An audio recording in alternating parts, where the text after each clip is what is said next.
What's up, Lucky Lefty Podcast, Honora Boys? We are in the building, and we are brought to you by Honora Whiskey, HonoraWhiskey.com. It is that premium American whiskey, HonoraWhiskey.com. It's a lot of great football.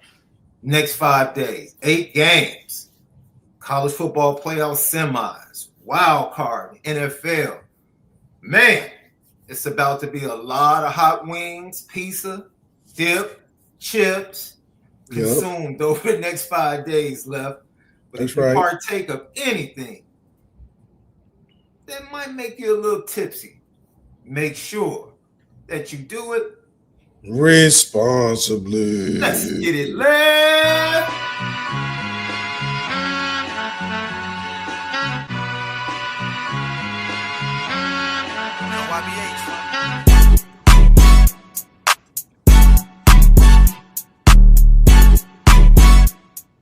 Lucky Lefty Podcast. I am Shaun Davis, SD, 2 mics, that dude, the original Lucky Lefty himself, MALIK ZAIRE. Brought to you by Honora Whiskey and courtesy of Bleav Network. We are presented by FanDuel. College football playoff gets off to a roaring start tonight. That's my prediction. The Rebs from down there in Oxford, Mississippi, Ole Miss, they take on the Hurricanes of Miami, trying to recapture their former glory with one of their former players as head coach in Mario Cristobal. And they are going into this matchup left as 3.5-point favorites. You can tap into that and much more. Get some prop bets, some parlays. Go to FanDuel, FanDuel.com, or simply download the FanDuel app. Don't forget to follow us on social media. X, Instagram, TikTok at Lucky Lefty Pod. Then subscribe to us on YouTube. Hit that thumbs up. It indeed helps with the views. We greatly appreciate it in advance. And then leave your comments, questions. We indeed respond to all. Because we are the home of the misguided passion. And forever committed to making sure that we spin it different.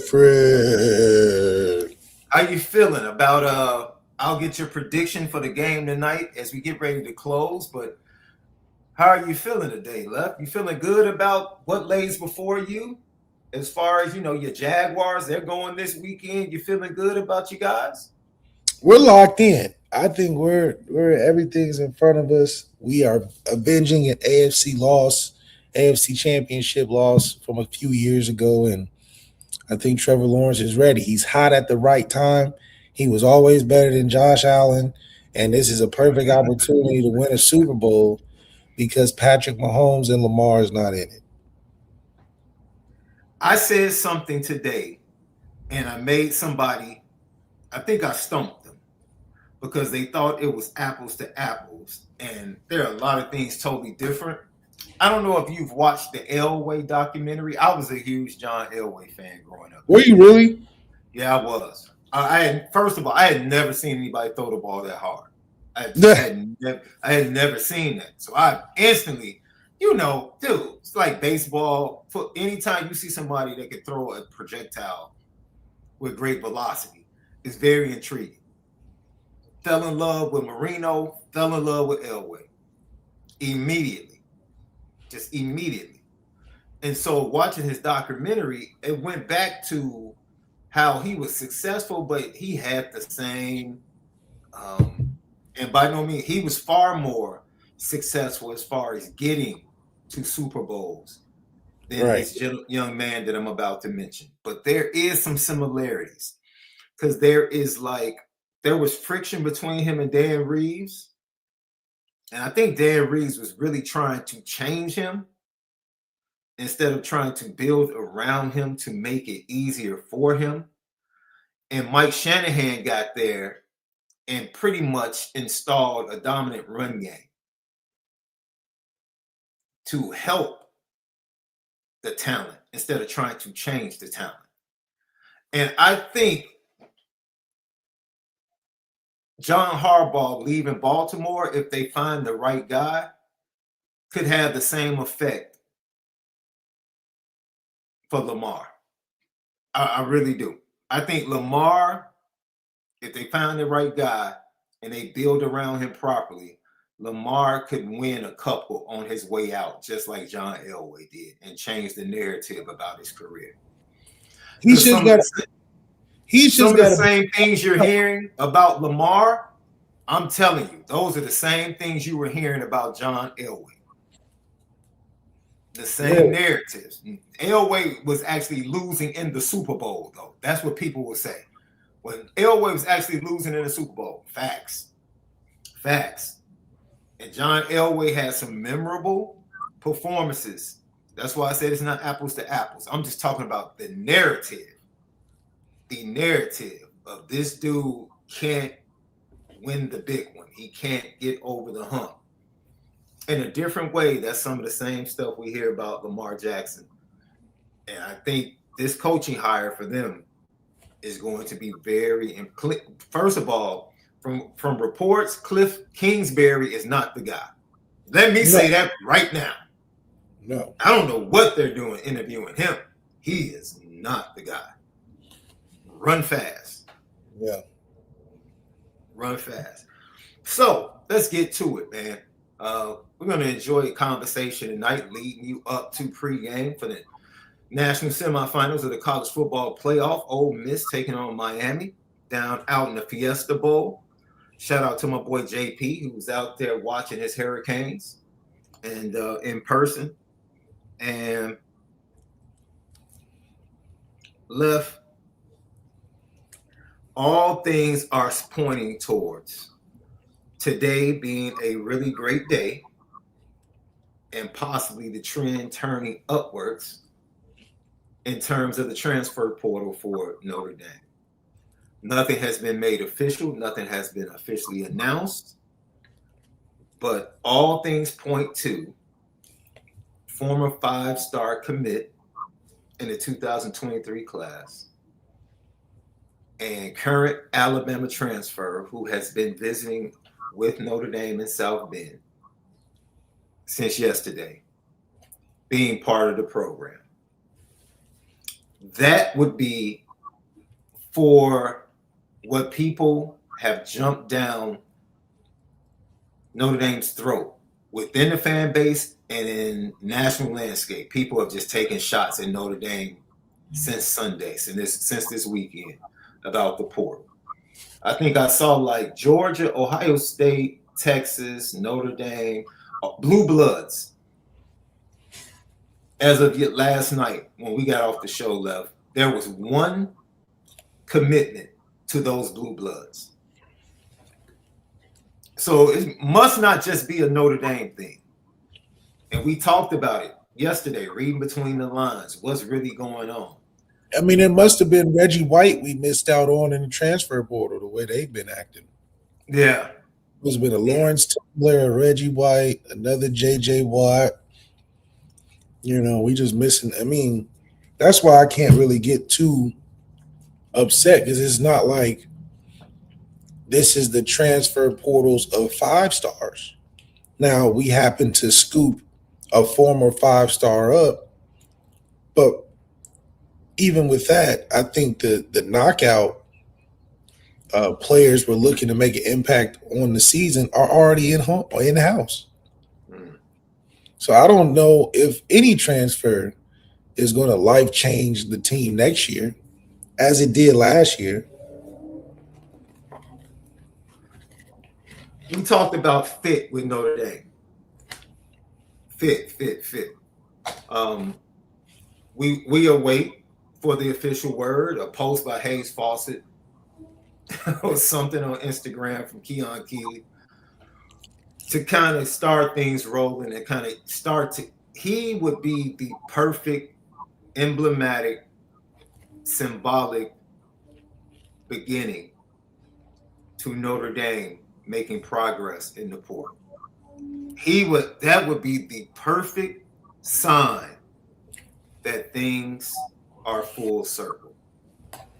Things are full circle. And it's amazing, Lev, because I swear this portal, it seems like the better talent is jumping in later in the portal.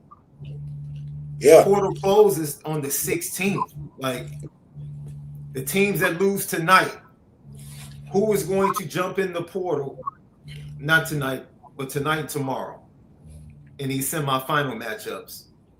Who's going to jump in the portal from those two teams? Because it's going to happen. It's going to happen. If Dante Moore declares for the draft or he tells his guys, I'm going to the NFL, does Oregon lose wide receivers? Yeah, Oregon, a lot of the transfer news, I think, is dependent on some of these teams. Because if Dante says, I'm out of here, now Oregon's activated. Dante says, I stay, that goes out the window for a lot of the transfer quarterbacks. Yeah. Yeah. So I think that really bears watching, bro. The only team that, let me tell you, that cat Signetti has made up in his mind that I want a team full of grown men. Yeah. He's made up in his mind. I want to see their average age is like 22 years and like 10 months. Wait, what? Yeah, the average age of Indiana is 22 years and like 10 months or something like that. They have no freshmen. They're grown. They have freshmen, but they have dudes that are like 24, 25 as well. Oh my God. That's that he's made that decision. This is how we're going to win at Indiana because we can't win through traditional means. He's taking the high school model. Get the double holdbacks. The 17-year-old freshman. You have a team full of 17-year-old freshmen driving to the game, whooping the freshman team of whoever you're playing, and they're still getting recruited. And it's crazy because the 17-year-old freshmen have offers. They're just not better than the 20-year-old senior who got all the offers. It's the lure of what BYU has been so successful without having so many stars. It's because those dudes coming back grown men. The teams with Kyle Van Noy and them boys, they was like 28. Right. And they wasn't necessarily a great football team, but them dudes was solid guys. Those were grown guys. There wasn't no kids over there. So you had to really play a different style of football. It wasn't like they were going to score 100 on you, but it was like one of them service academy games. Every hit is like a little harder. So I don't blame Signetti, and I think everybody's got to find their way to get around. Well, Signetti don't have to deal with a money problem, obviously. Not with Mark Cuban. Not with Mark Cuban stepping in like that. So his business model with having grown adults and then the money behind them, that's a recipe for success, long-standing success. Us, we still in that limbo, I think. But if Signetti stays that way, I think he'll be funded and continue to be successful with the strategy. It's just I know they're not taking too many number 3 or 4 players in the high schools. Yeah. That's just not their business model. Yeah. So quick news for those of you that might be betting on FanDuel. News just broke that Miami cornerback Damari Brown will not play against Ole Miss.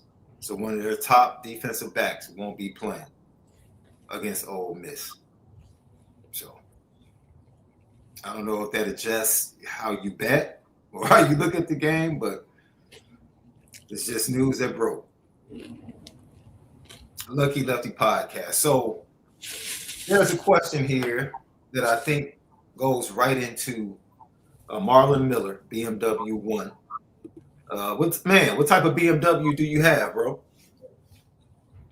I'm gonna be honest, man. Those were the worst vehicles from a service standpoint that I ever experienced. Yeah, my wife had the X5 and she had a 700.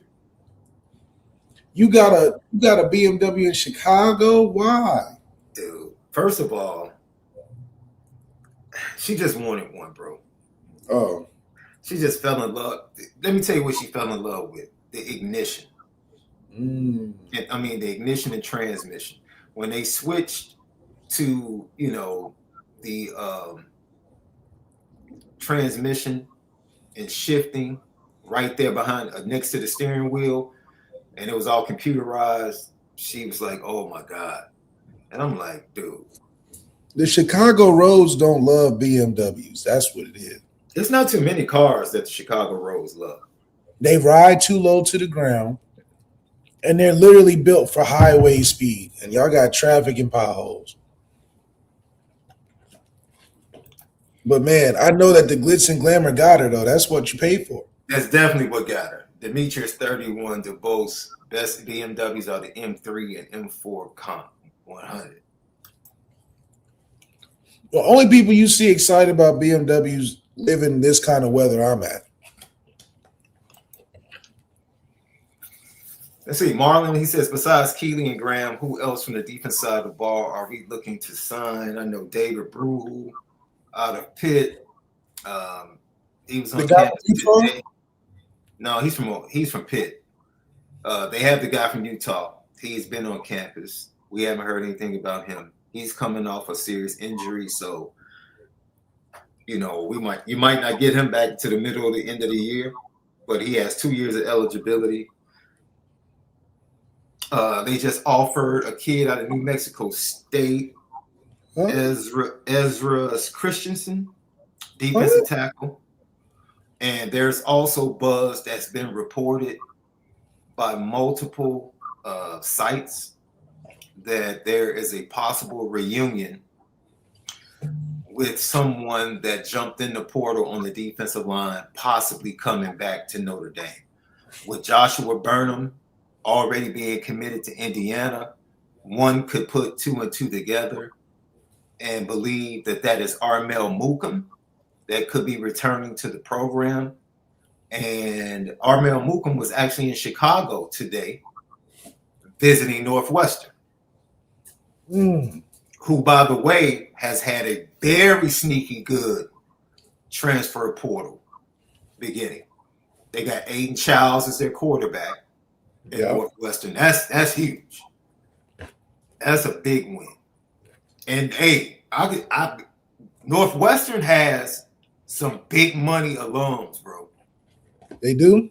They have some big money alums. Now, hey, maybe they're trying to be that next Indiana and follow that model. I don't think they have a Kirk Cignetti and a coach. They do have a solid coach. Love what he's done in the wake of, scandal and Pat Fitzgerald leaving the program and ultimately landing at Michigan State. But absolutely. So you talking about Keon Keeley making terrible decisions? Say it again. Michigan State still making terrible decisions, going scandal coach to scandal coach. You're right. Yo, they love scandal coaches. You're right. There's some other news. There's some news just broke about Indiana's running back. Oh, he's playing. He just announced his NIL partnership. That's so wild, dude. Like, really?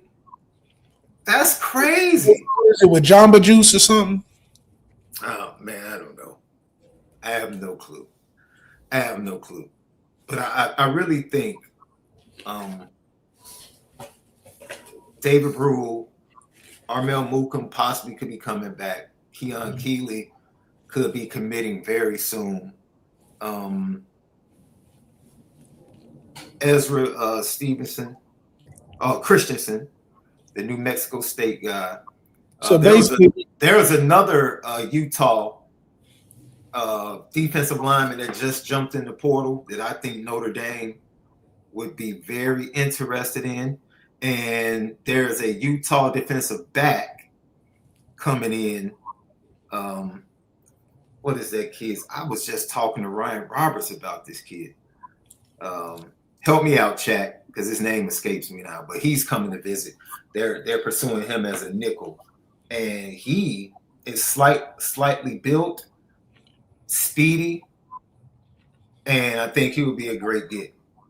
He would be a great get, right? Because I think the Iowa State kid wanted to start and wanted a chance to compete, probably against Christian Gray.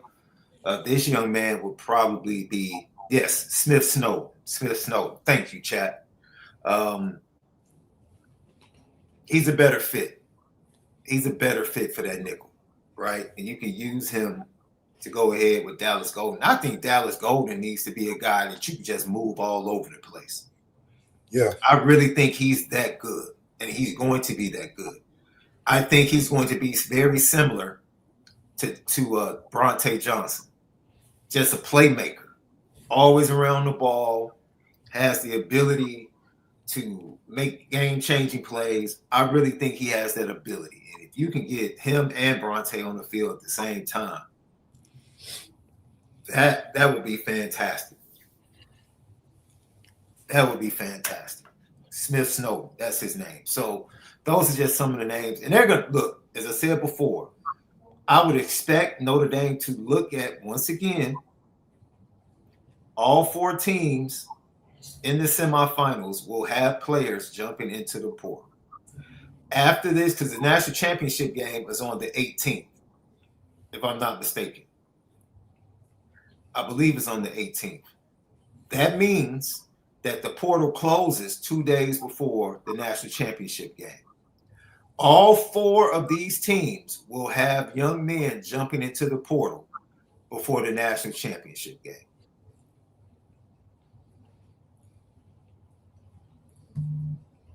I Bleav that. I fully Bleav that. All 4. Absolutely. Can I run something by you that I read from multiple sites today of blue blood programs? Yeah. That are absolutely, is being reported from multiple sites of blue blood programs that administration and alumni, and I talked about this yesterday a little bit, are totally vexed and upset with the current state of the transfer portal in terms of recruiting. And it seems like they're leaning more to putting their money towards the transfer portal rather than recruiting. What can this lead to? As we're going to talk about coming up in a few minutes, we'll talk about tonight's game, and then we'll get to some of the offensive guys that'll possibly be coming in. Left, this might actually benefit Notre Dame. So I'll just use Ohio State and Texas just as names. Just as names. I'm just using their names as examples. Let's say the Ohio State and Texas, who are formidable combatants or opponents on the recruiting trail for Notre Dame. They go after some of the same kids. They battle for some of the same kids. Let's say Sark and Ryan Day decide or are forced to change how they approach recruiting and say, yo, we're only going to go up to 16 to 17 kids every year in recruiting, high school wise. Well, what does that do? That leaves more meat on the bone in recruiting for a school like Notre Dame. That, man, they might not have to battle Texas and Ohio State. I mean, they've beaten both teams in the last 3 years for big time talent. But now they might not have to battle those teams in high school recruiting.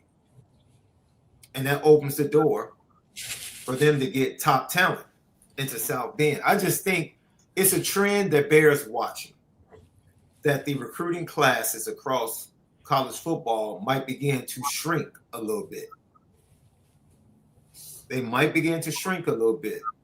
And there might be more alumni money and more attention as far as the coaching staff and the recruiting staffs for the transfer portal versus high school recruiting, which is a lot more timely and a lot more expensive. It'll still even out, no different the same way basketball evens out. Eventually, people will begin to realize that good proportion of the transfer portal isn't going to be as talented as what's coming up through the high school ranks. And a lot of it, I think of like some like the top 10 high school players this year going into college. Those are most likely the more successful pro players than the transfer basketball players that are every day you're probably seeing the same thing. I don't think it's any different from football because if you can't play at one place, like I think Carl Reed said this a long time ago. Carl Reed said you might jump in that transfer portal and go to where you actually had the talent of. It might not be you jumping from Ohio State to Florida State. It might be Ohio State to JMU. Well, they a playoff team, I guess. But you might find your right spot. So I don't think it's necessarily yeah, I think what you said is true for the top 5%. But hell, the way Ryan Day calling plays, the way Ryan Day is losing that receiver pipeline, the way Ryan Day has got a quarterback dilemma in the future, I think that, yeah, Ohio State may try to start doing that, but they're going to have to return back to sender, return back to the high school of what made them great. Because you can only fish out of the portal for so long before you just start getting a bunch of random guys in your program. Think about that. You bring in 17 one-year transfer guys with all types of ulterior motives. And then you add that you a halfway shabby coach. You program fall apart fast as heck. I'm not saying Jimbo Fisher's a shabby coach, but they spent all the money and some and got a bunch of 5 stars. And what? You saw a disaster happen because so many things have to be perfect outside of you just having the biggest money. Hell, do you think Michigan can survive next year going with a 16 recruiting high school class? Absolutely not. Not where they are. Because what receivers in the portal can you buy? How many before you say, okay, these guys ain't number one receivers? Like Nick Marsh, okay, that's I guess number one. But once you start getting 5, 6 down as a top 5 program in Michigan, you're not saying there's 10 transfer portal receivers that are number one receivers anyway. So you're telling me right now there's a Jeremiah Smith in the transfer portal? No, there's just not. That's why I'm like, for Notre Dame, did we miss Reggie White, Michael Strahan? Did we miss one of those guys? Because then I can say, okay, we're not playing in the game. But Marcus Freeman showed you his first year when he came in. What did he do? He flew right down to IMG, Georgia, Alabama territory, walked right into them high schools. Say, hey, I'm Marcus Freeman. I'm putting my hat in. Even if you don't commit now, we down here. So I don't think a guy coming in on his first year doing that is somehow shying away from an easier grab with the transfer portal. He ain't got to go nowhere for real. Before, he had to fly to the backwoods of Oxford, Mississippi, to the mountains of Seattle, to Kansas City, to now he just got the transfer guys coming in. He just got to go from his office to the well, they building new Google, so he might have a longer travel. All the stuff they building over there, he might have to get a golf cart inside the building. But that's what happens. I don't think I think Notre Dame plays it right because they stick to their guns. They're not like, oh, this new toy, let's go abandon everything, our old toys, and get this new one. So I think that's why we'll stay in the pocket longer. Obviously, we'll have to evolve, but we do it at our own pace. So I do think it's easier for us to just kind of let people take the bullets for us. Like the KEON Keeley situation. I believe that's full circle because we remained who we were. So even when he thought he was chasing something greater, we were still open to fall where he really felt like he probably should have been in the beginning. And we're still the same way. That's why the fit makes so much sense. I think his transfer particularly is different because I saw one of the comments saying, did he underperform at Alabama? I think half of that is fit. If your fit's bad, you could be a good player in a bad fit and just not get, it just doesn't work right. You got to – plenty of athletes like that. They're really good. They just got to get in the right system. We basically had KEELEY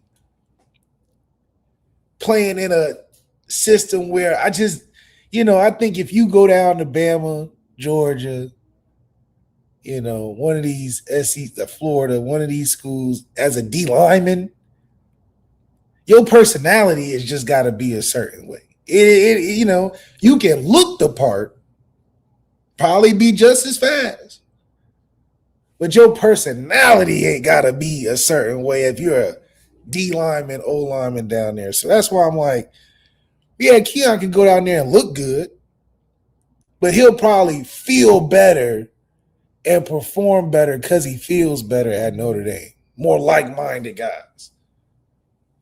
So that's why I think this is a slam dunk, probably the more ideal way Notre Dame wants to handle transfers. Guys that are kind of familiar come back home. You see MUKAM doing it. Maybe Ahmad Wagner comes home. Who knows? But I think that's a good model of having.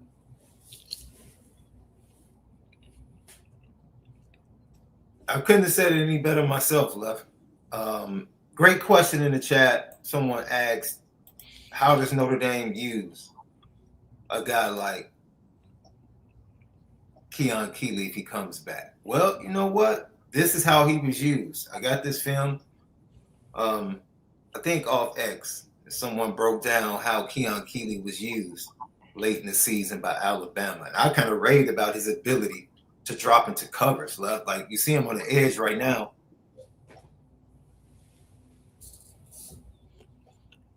Still good standing up, still good quickness at his size, getting after the quarterback. Yeah, the thing that I would like just most about him coming is just he looks the part. Like we need more guys that you just can tell by the way they look. That's an intimidating side of the ball.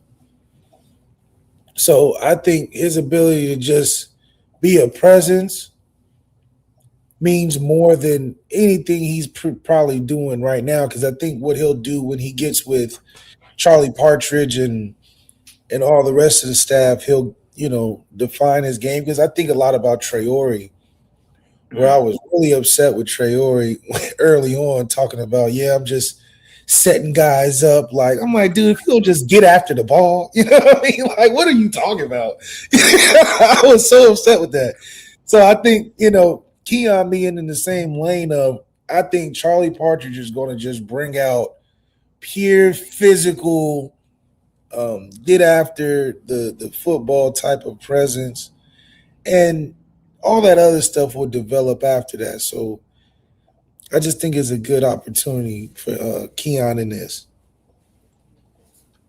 I agree with you, man. Lucky Lefty podcast. So Notre Dame hopefully is going to start announcing some commitments.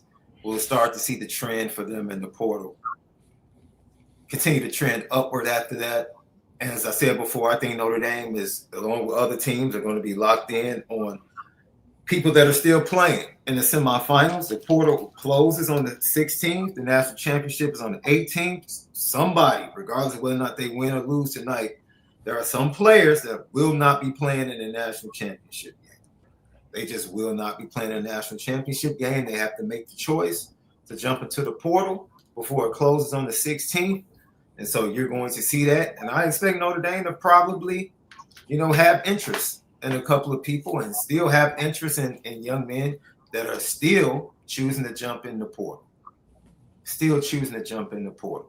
Lucky Lefty podcast. Before we go, I actually if you think Notre Dame fans are upset, and I kind of teased this yesterday, if you think Notre Dame fans are upset about a slow portal start, check out this LSU fan. Left, you already know what I'm talking about. Already know. LSU kid. What's going on, Tiger Nation? It's 5 o'clock where I'm at. I have got a Popeyes notification, another Bun Cake buy one get one free notification, even a Taco Bell notification. But you know what notification I have yet to receive? We found the quarterback. I don't know what games y'all playing. Sam, wrap it up. You coming here or not? It don't take that long to decide if you coming down south or over yonder. Lane, you gonna wait till all the quarterbacks gone? We gonna have to settle for a drunk ass DWI community service worker. When you took his ass to the country club, he ain't signed in. You should have made him pay for his own damn food. Now I've had it. I'm sick. Come on now. What you gonna do? Cause I don't know. What you haven't seen that ain't make you sign yet? That we got it. Give it to him. We taking his ass to the games. For what? When he heard if that ain't put fire up in his veins, he ain't the one. Bye. We ain't finna play with you, Sam. What you gonna do? You been down here long enough. You done should have took his ass to the Blue Stone. You done seen the campus, the women, food. What you need? Kelly, Price, give it to him. DeMar Williams, still out there. It was Still out there. DeMar Williams, still out there. They out there. That's right, man. That's right. That's real. And a lot of it is true. What are they doing? You know, everybody saw the deal that Lane Kiffin got by LSU. They literally gave him everything and then some. The checkbook was open. So any common fan, even myself, will say, oh, okay, it's so open down there. They should be sweeping up within days, weeks maybe. But this is taking a little long, but maybe you know that he's dealing with a lot. His former team is currently playing. He probably thought he wrote their team off. Man, it sucks that they're going to have to lose without me. Now they end up winning. So he thinking about that. He's got to move, recruit. He got $200 million plus. He don't want to just fumble it. Mm-hmm. And then he's probably really feeling it because Ole Miss, if they win, is LSU going to take the job back? No, I ain't going to take the job back. It's an easy fix for Lane. It's an easy fix for Lane. It's an easy fix for Lane if he has the balls to do it. What's he got to do? Get Deuce Knight. You think it's stop messing around? Give Deuce Knight and let him do what Joe Burrow did his first year. Let him grow. And you take 2 years to build around him. And you hit the ground running in year 2 at LSU. Stop messing around with Sam Leavitt. You're not winning a national championship with Sam Leavitt. You're not winning a national championship next year. You're not winning the SEC next year. Go get Deuce Knight. You already have a relationship when you're the head coach at Ole Miss. Don't even overthink it. Do not overthink it. Go get you somebody that can be a dude for 2 years. Don't even overthink it. He's about to overthink it, bro. He's about to overthink it. And Deuce is going to end up in Oxford with Pete Golden. He's going to overthink it. It's easy. You go get Deuce and say, you're my guy. You're my guy for 2 years. We're rocking with you. Is Deuce the dark horse? I don't know what he is. I don't know if he's. I don't know. I thought he was going to Boston College with his family. Man, look, I'm just telling Lane that it's right in front of his face. It's right in front of his face. Right in front of his face. Go get you someone that you can groom for 2 years. Because there is no one in this portal that you are winning a national championship with at LSU. No one. It's just a matter of fact. It's a matter of fact. Speaking of Damon Williams, it was very interesting, Left. I don't know if you saw this. After we talked about his situation yesterday, I saw the news where his representation dropped him, Left. Who? His agency dropped him. Who? His agent was Doug Hendrickson of Wasserman Football. He released a statement cutting ties with Damon Williams earlier today. I have made the decision to end my representation of Damon Williams Jr. effective immediately due to philosophical differences. Damon is an incredible talent, and we wish him and his family the best in their future endeavors. Now, see, see, the family didn't like the way he publicly put it out there real fast. The family didn't like the backlash, Left. They didn't like it. This is the problem you're getting into with agents, bro. Agents are running college football right now, and it's not good for the game. It's not. These families and these players have to realize and let these agents know you work for us. You work for us. We tell you where we want to go. We tell you what we think is the best fit. Hold on. We say it. So you're saying that the family didn't like that he forced Damon to leave? Why would he? If the agent was behind him trying to get to the other school, why would he now drop Damon Williams? Unless there was friction about what was going on. Meaning like his suggestion that led to him leaving absolutely was not what the family wanted?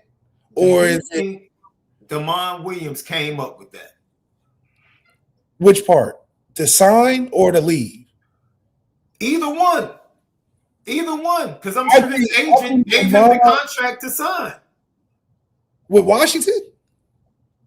He's his agent. Yes, he gave him the contract with Washington. Hold on. See, this is interesting. If the agent gave him the contract to Washington, why would he drop him if he was also shopping him to other schools? Thank you. Oh, that's what you're saying. Okay. I didn't know what you were saying. Okay. I'm asking the question. Okay. You laid it out exactly. Why?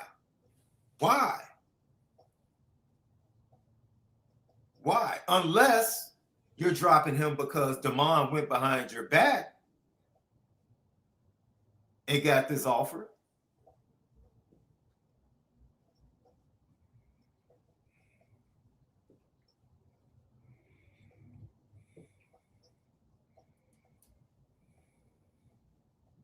I don't know. If that's the case, Damon led with a spade. Like, hold on, bro. Spades haven't been broken yet. You can't just lead with a spade until a spade has been played. You can't do that. What are you doing? There has to be some friction. Something has transpired where there was friction between Damon Williams and his agent. And his agent decided to drop him. His new agent announced on social media, at this time, we have nothing further to say. Now, here's the tricky part from articles that I read and doing research, Left. Washington can actually let him go play with whomever he wants to play. Yeah, because it's a money thing. They own his NIL rights. Right. Yeah. That's what I was, So he can go play, but he won't get paid NIL because they own his NIL rights. But they would have to release it if he releases from the school. No, they don't. That's two different things. If he was to drop out as a student, it's two different things. This is why you have to be careful with what you're signing, bro. Based upon what I read, they have grounds to keep his NIL rights, which would hinder his ability to make money at another school. but what would they? But like, hold his rights for what though? Because he's not on the team. All I'm telling you is that what I read there is legal precedent by which Washington could let him go to another team and play. And by him signing that contract, they still hold his NIL rights. And that could keep him from making money. Now, if he just wants to go play, go play. It's a mess. It's a mess. That's what it is. It's an absolute mess.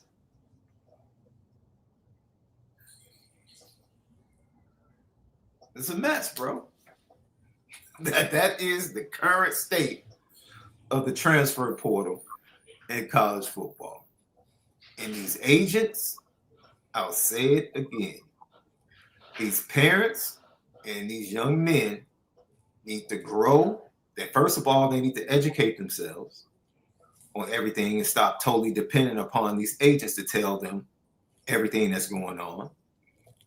They need to read these contracts. They need to have their own conversations with whomever the GM or assistant GM is at the particular institutions.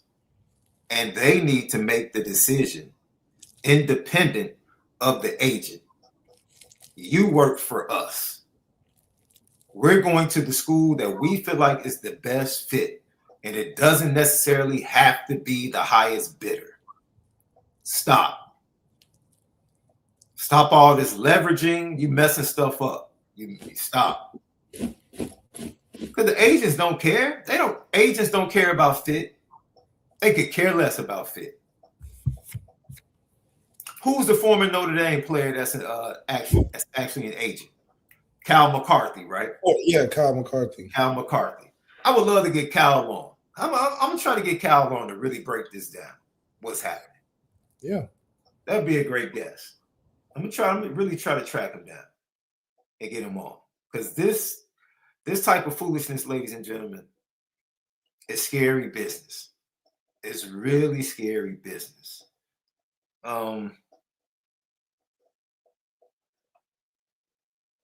Hey, you know what? Be Hart. Maybe they end up with Dylan Raiola. I still don't see Dylan Raiola leading them to a national championship. I just don't. And Dylan, the type of kid he is, and the entourage and all of that, I don't know. But Lane Kiffin had Jackson, Showboat, Dart. That was a first-round draft pick, bro. Dylan's not? Who? Yeah, he's a first-round draft pick. I just don't think he's top-end first-round draft pick. And, hey, yo, I saw Dan Orlovsky today saying that Arch Manning would be the absolute number one pick in the draft if he came. Is he still doing this? He thought enough time has passed to where we forgot what Arch Manning really looked like. And it didn't even take a full year for him to try to start it up again. I would just love if I had that type of media coverage in college. Just no matter what happens, they're gonna try to put you at that number one spot. Yeah. Like it's like it don't matter what your team doing, no matter if you lost the game, tie game, close game. Yeah. You're number one, Arch. No matter what. No matter what. Question for you, Lev. J Melvin 2212. I hate the way they've changed because I haven't seen our good friend Elizabeth. First of all, I hope your husband is doing absolutely amazing along with your family. Hope you guys had a great holiday. And I'm sure you guys will be going on one of your great adventures. Elizabeth Crook, good to see you in the chat. Jay Melvin says, I have a question for you, Left. I've only been on this channel for a handful of months. If I may ask, did you enjoy your time under Brian Kelly? I don't think I've ever heard your opinion on him. Yeah, He's giving it. I think Brian Kelly is just like, you know how they give those stories of what was your first intro into the league? Mine would be Brian Kelly. You know, just intro into the business of college football and how it is just no longer this. You'll have some coach player relationships, but those even come in business ties and political ways, and it's something where you can't focus so much on the opinions of everybody else about you. You got to really focus and lock in with your team. Like, it was just a real thing. It was bigger than football that I got to learn from Brian Kelly, how he handled the things we had, like the things that we were dealing with on the team, and how it was reflected in the media outside the building, and how he was able to manage things, and stuff would happen you wouldn't even know it, and he'll stay cool the whole time. Even from like how the game works, from players and just the ins and outs, the stuff they don't tell you about. I really learned a lot of the stuff that happens in college football from Brian Kelly. Um, I think it's just indifferent. You don't hate him nor you don't love him. He's not a player's coach. I think that's the fantasy that you get when you get into college football, is that everybody's a player's coach. Everybody's a Dabo Sweeney, grab you around the show. Marcus Freeman. Everybody thinks they go into a Marcus Freeman.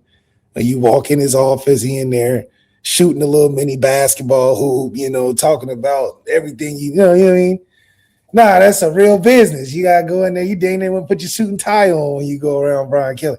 But it relates closer to like my experiences in the real world and business and in corporations, and it's more tied to that realism than it is the fantasy of you just putting on the pads. So I appreciate that bridge, because a lot of these programs baby these kids.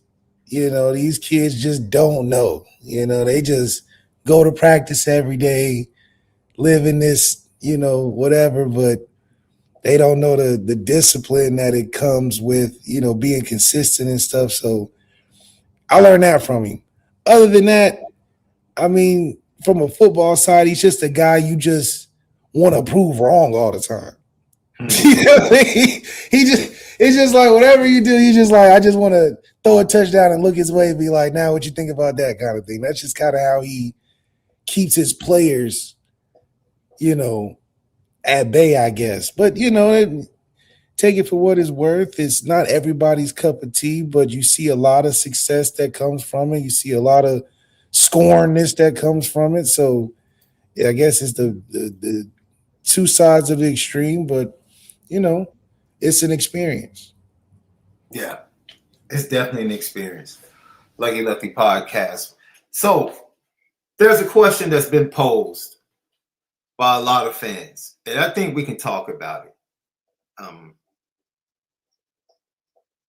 What have been some of the contributing factors left to Notre Dame getting off to a slow start? I think, when we did the show on Tuesday and we let the fans know to kind of like relax, it's a 2-week process, this portal thing, as far as the portal being open and closing. Not only that, you're still able to take commitments even after the portal has closed. And so let it play out, because I think the process will go all the way until pretty much you start preparing and you're in winter workouts. I think it's really going to kind of cross and intersect. But let's have an open discussion, Left, because Notre Dame, we have to realize this. This is Mike Martin, general manager Mike Martin. This is his first transfer portal experience. It's one thing to hear about it. It's one thing to talk to people that have experienced it. But until you have experienced it yourself, to have an opportunity to form your own strategy, because it's not the NFL. You cannot bring the NFL model to college football. Maybe you think you can because you're dealing with contracts and somewhat of a cap. There are some similarities, but there are certain things when you include high school recruiting and retention that are just a little bit different. And even the conversations with the young men are not the same conversations you'll have with an agent concerning a grown man in the NFL. It's a lot of different factors that you have to, I think you have to finesse a lot more with these college kids in these conversations than you might in the NFL. So it's Mike Martin's first bite at this thing. And there are certain things that may be problematic due to this being his first ride. But at the same time, I want to point people to the predecessor before he left in the 2025 recruiting class. A lot of people, when you talk about Tanuk Hines, Deuce Knight, and a host of others, Derek Meadows, Notre Dame suffered some tremendous losses, and there were a lot of questions and arrows thrown in the direction of Marcus Freeman and Chad Bowden for the lack of commitments from that June and July for Notre Dame in the official visits in 25. Oh, I'm sorry, that would have been the summer of 24.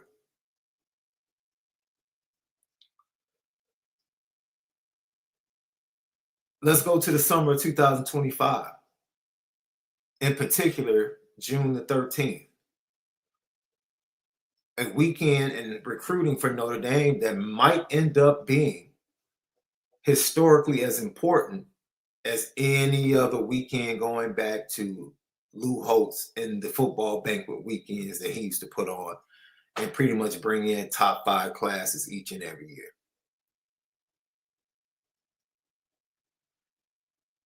All we did was rave about the job that Notre Dame did, getting all of those young men on campus at the same time and coordinating that official visit and how it paid huge dividends. All we heard during this season was how great of a job the recruiting staff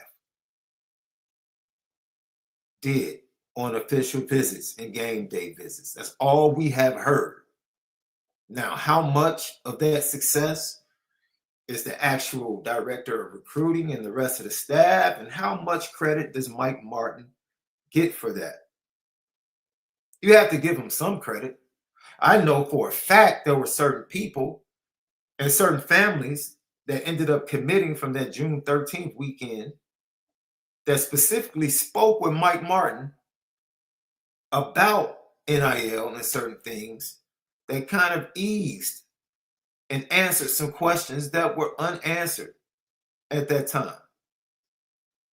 So he plays a part, because when you come in, you have to talk NIL with Mike Martin.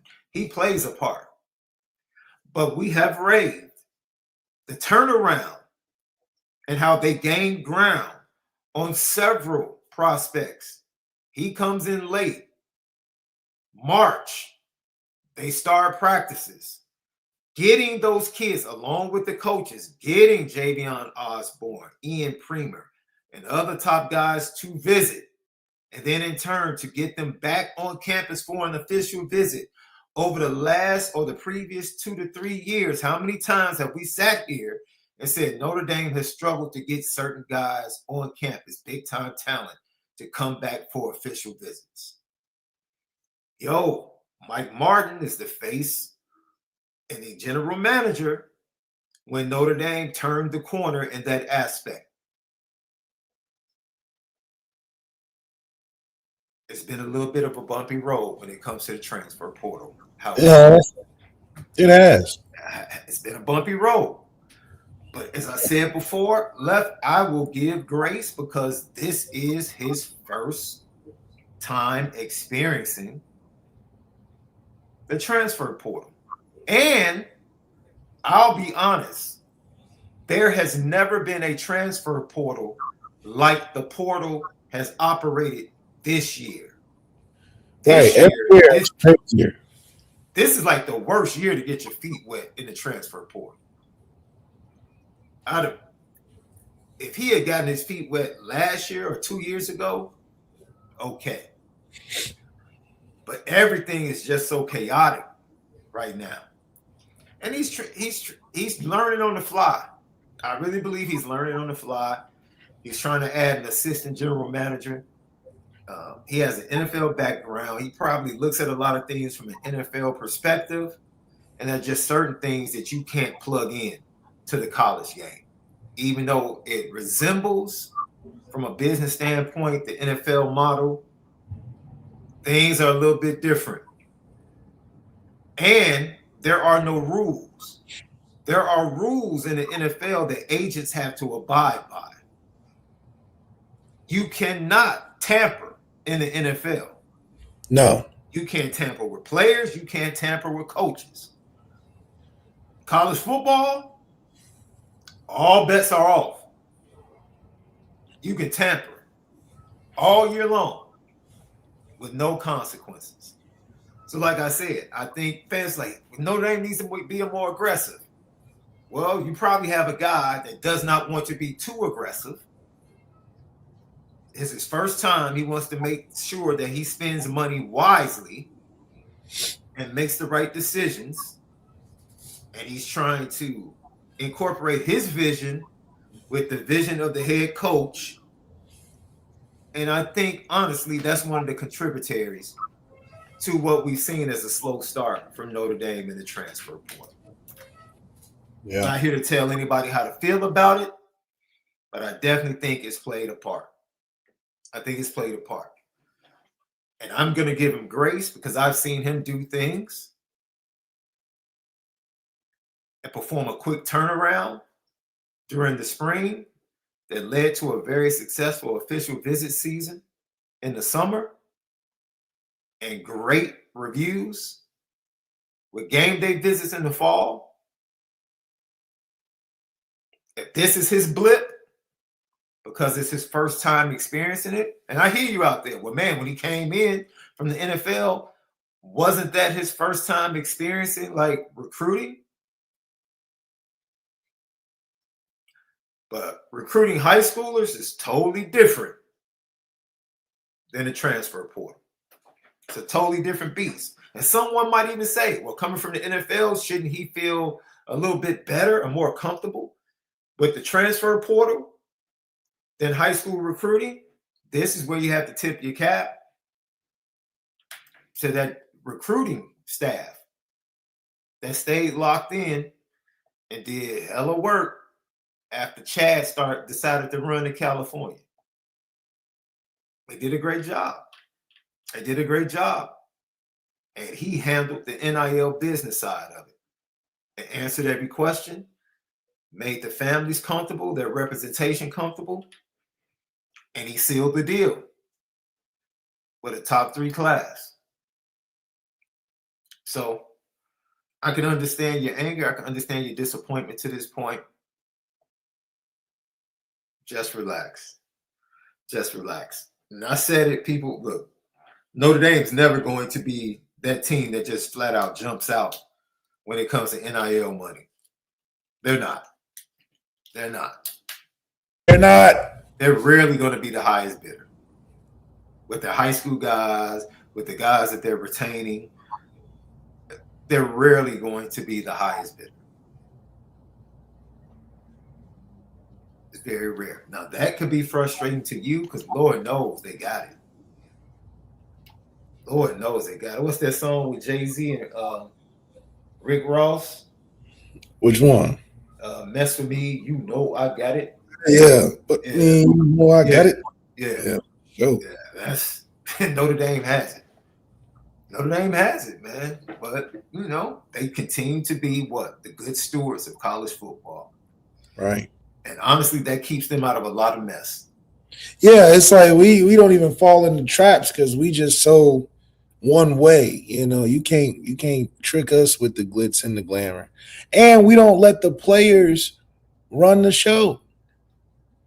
We could have been a victim of this with Dante years ago. We could have been in the Dante sweepstakes and the news chasing guys and the Justin Scott thing. We could have chased that. And so there's a lot of opportunities. The Peyton Bowen thing. Yeah. Where players try to stiff us in the end, and we just not gonna be the ones where you're like, oh, well, I got over on Notre Dame. That's just not the okie doke. Yeah, we just play it really straight down the line where you ain't gotta be with us. You know what I'm saying? We want you to an extent, but you ain't about to be playing pick it back and forth though. What Marcus Freeman said early on, he said if you in the class, you in the class. You hop out the pool. I mean, that's it. You can try to come back, but you at least got to take a year. We'll let you come back after a year of punishment, exile. Yeah. KEON had to go through it. Tyler Buckner went through it. You come on back. You gotta go through that exile. It's one of them, somewhere in the Bible it says something about that. Take your spiritual journey walk because you messed up. Come back on home when you think about what you've done. So I think it's a matter of time before the phone starts ringing to call Notre Dame on what to do again. Because at the end of the day, when the dust settles, Notre Dame's still going to be trugging along. Mm-hmm. They're going to hit people back and say, hey, man, I know we had our differences. I know I jumped the gun. I jumped out there on you guys. I didn't understand what was going on. You know how that go. I didn't understand what y'all was doing. But now that I see, can you help us? Can you tell us the right path? Because I don't know why they're fighting it. I think more people in the next 10 years, more programs and schools will be more like us than trying to fight upstream, handling the avalanche of this NIL Wild Wild West. Notre Dame just flowing with the stream. We just keep going. We ain't fighting against it. All these teams splashing us, trying to jump us in line, trying to, create traffic. They trying to get to the front.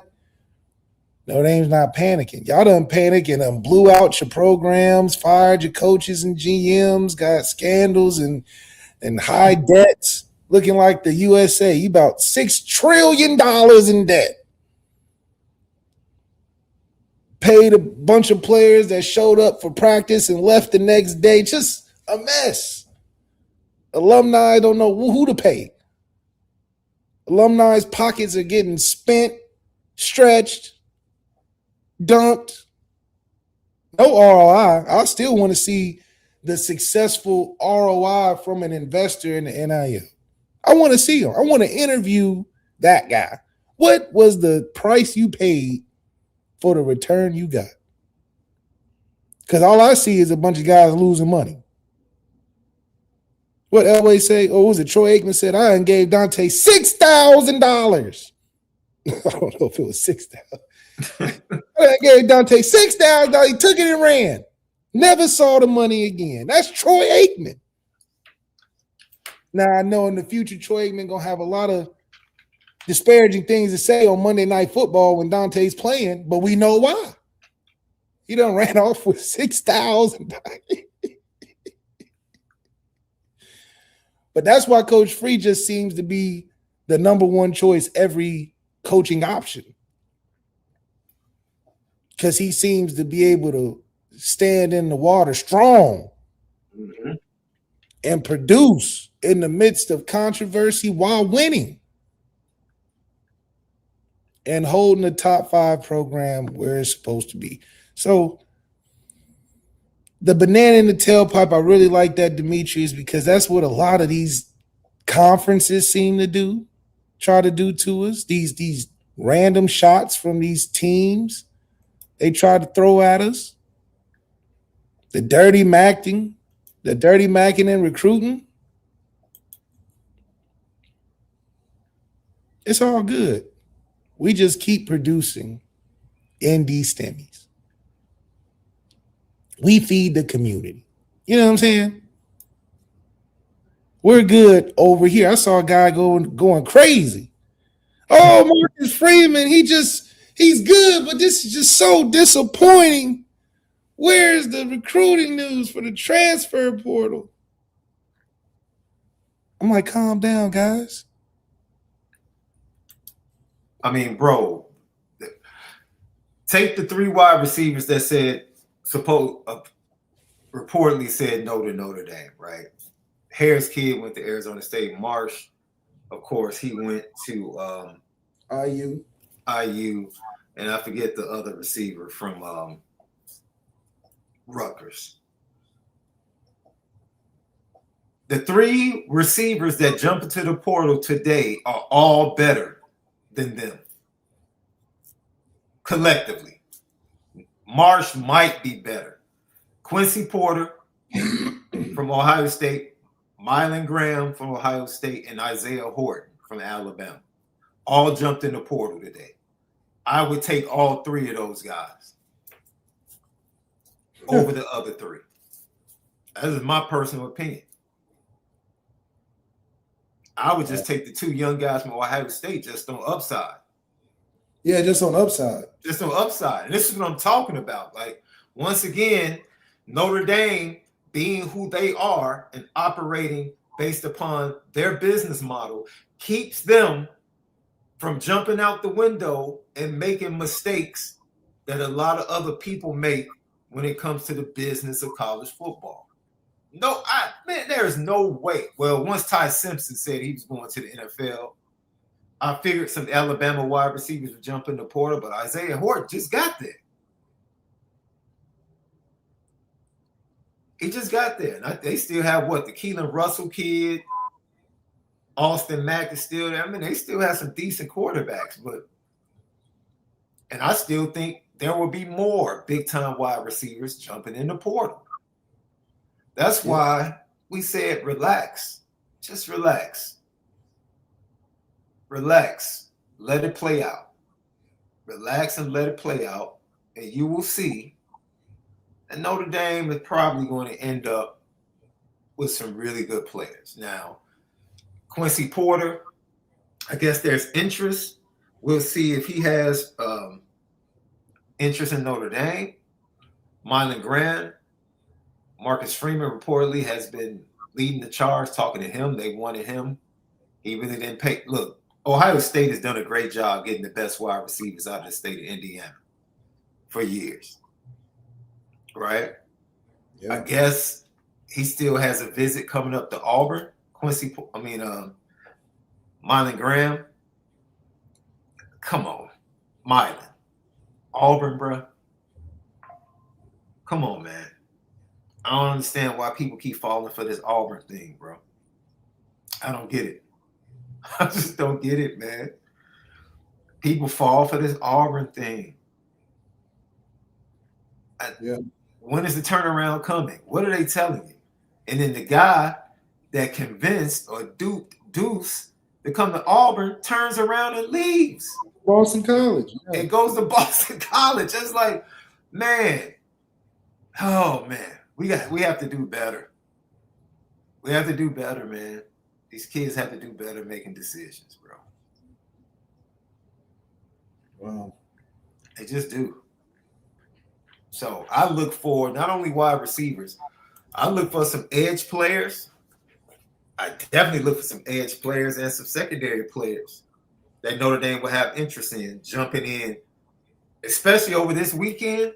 Once these games take place tonight and tomorrow, Saturday, I think you're going to see some names pop in the portal that's going to make you say, okay. It's going to make you say, okay. That's just the way I see it. Lucky Lefty Podcast. Before we get out of here, Left, we're minutes away from the start of this first semifinal. What is your prediction? I don't know, man. I think Notre Dame will win all these games by at least 21 points. You are silly, dude. I just hope that we just see a good fourth quarter finish. I'm not too vested in or caring about who wins. I think we will beat the winner any day, anytime. Yeah, I pretty much agree with you.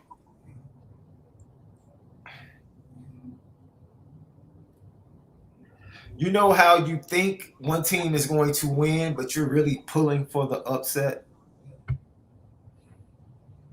Like, I really believe Miami's going to win this game. Really? I do.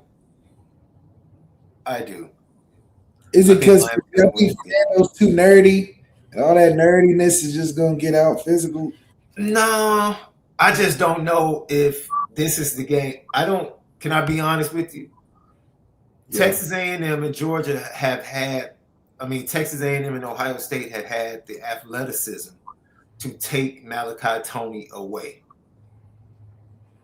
I don't know if Ole Miss has that in the secondary on the back end. Yeah, Ole Miss, I just think they don't have enough stars like Miami does. I think it's in line for Miami to win. I think when you get to the final two games, you 1,100% need your best coaching and coach situations. Even though Cristobal isn't the greatest coach in the world, I think he has a better setting and standing and an understanding of where his team is than Pete Golding, only because he just hasn't been in that spotlight in that decision-making role like Lane Kiffin was. Yeah. But so Miami may win, man, but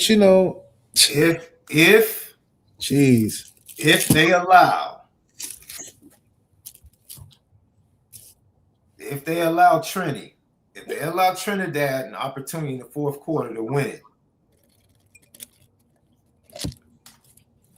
they might be in trouble. Let's say Trinidad gets the same opportunity that CJ Carr had in the first game. If they keep it close, Trinidad is going to be that extra boost because it's going to be win or loss on him. Mm-hmm. And if he's able to run down against Georgia, I just don't think Miami is that dominant to limit him running around like that either. So I think Miami's secondary is better. But Ruben Bain going to have a day. Hey, he's had 2 straight days.